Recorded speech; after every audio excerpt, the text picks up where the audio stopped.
I'm back like I never left you. So here's part 1.5 of you are newly unemployed. Whether it's on your own volition, whether the path was leading there and you jumped ship before it could get to that point, or whether you had to just leave because you need to salvage your physical, mental, spiritual health, or whether something was phased out. It could be in those combinations, or it could be something even more complicated than what I'm sharing. You could be in a family business and it didn't work out. It's so many paths that lead here. But the first part is one, this is not legal advice. So don't say, oh, Coretta told me, so this is law. No, I'm giving you tips so that you can go research for yourself the best path forward for yourself.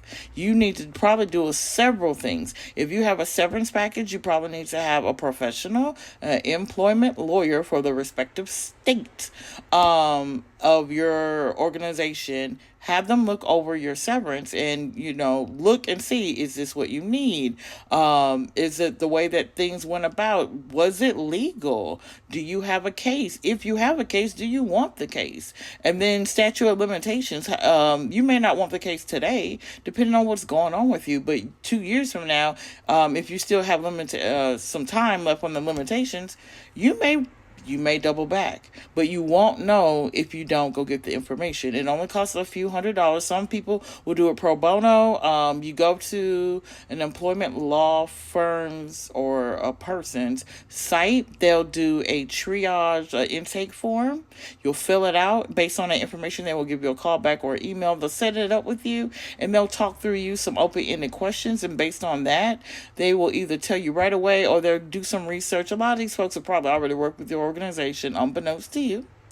But they help you think through what your next steps are, and it's like going to the doctor and getting a second opinion. You get a second opinion if you signed off on something, if you're told that you can sign off on something, or if you feel like somebody didn't do something well or right, or you feel like you've been mistreated. Whatever the situation is, that is an option. You need to do that, in my humble opinion, within the first 10 to maybe 21 to 30 days of experiencing a layoff, phasing out of a role, an involuntary layoff. Even if you do walk through the door, find out what you need to find out. Again, knowledge is free.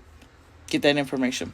Second step, you need to get a group of folks who you know can trust. Probably needs to be folks that could be a mentor, somebody who can be an accountability partner, somebody who can, I say, be a reservoir of hope during the time that you're transitioning from one situation employment wise to another. You're going to need a strong team of folks around you that can be strong when you are weak, when you need to go through the grief cycle. And you're going to still grieve even when you go to your next situation. And grief isn't just crying and tears, it's negotiating, it's playing things back, it's doing some root cause. There's different steps to grief, and we all take things differently. There's going to be times that you're going to be ecstatic and relieved to not be dealing with whatever you were dealing with, that probably played a hand in you either losing your position or it being phased out, because I've seen people have their roles phased out and it's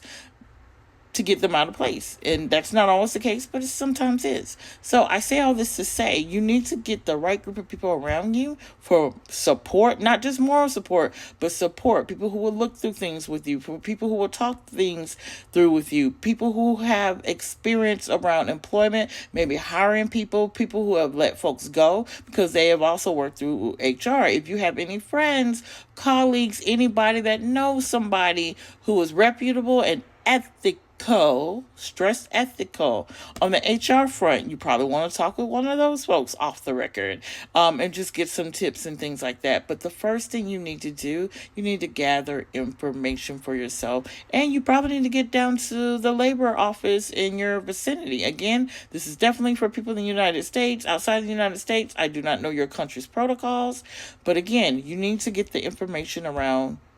Do you have a case? Do you want a case? Are there additional funds owed to you? Continuing forward, and anything that you feel like is left on the table in terms of information, question, income. So make that your first stop. All right. I'll see y'all tomorrow with some more tips. Take care.